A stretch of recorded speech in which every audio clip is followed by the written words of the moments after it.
আলহামদুলিল্লাহ, আপনারা জানেন গত জুলাই মাসে বিপ্লব শুরু হয়েছিল। পহেলা জুলাই আমরা 5ই জুলাই বরিশাল থেকে ঘোষণা দিয়েছিলাম যে বৈষম্য বিরোধী আন্দোলনে আমরা সম্পৃক্ত এবং মাঠে ময়দানে ছিলাম এবং মাদ্রাসা কেন্দ্রিক প্রথম মিছিল বের হয়েছিল এই ক্যাম্পাস থেকে, আপনারা দেখেছেন।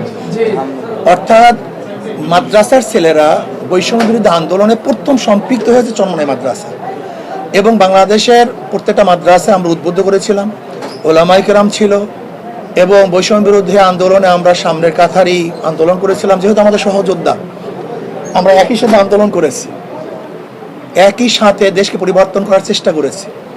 আল্লাহ পাকের শুকর, সেই যোদ্ধারা এখানে আসছেন।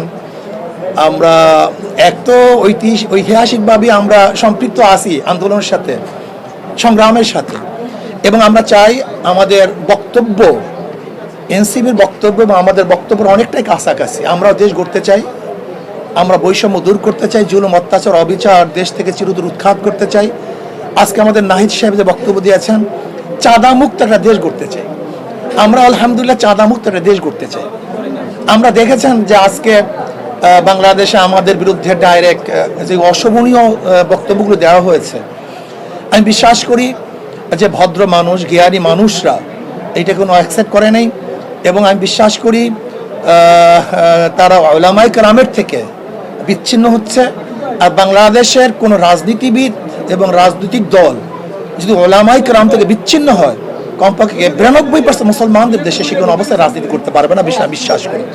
কাজে আমি আজকে আমাদের বৈষম্য বিরোধী আন্দোলনের থেকে শুরু করে এনসিপি যারা গঠন করেছেন, আমি সবাইকে ধন্যবাদ জ্ঞাপন করছি এবং আশা করি ইনশাআল্লাহ ভবিষ্যতেও আমরা সহযোদ্ধা হিসাবে দেশকে গড়ব এবং দেশে নেতৃত্ব দেব ইনশাআল্লাহ।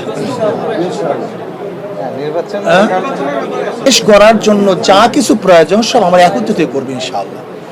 দেশ গড়ার জন্য যাহা কিছু প্রয়োজন, সে নির্বাচন হোক, আন্দোলন হোক, সংগ্রাম হোক, বিপ্লব হোক, বক্তব্য হোক, একই মঞ্চে হোক, অর্থাৎ দেশকে গড়ার জন্য যাহা কিছু প্রয়োজন আমরা সম্মিলিতভাবে করবো ইনশাআল্লাহ।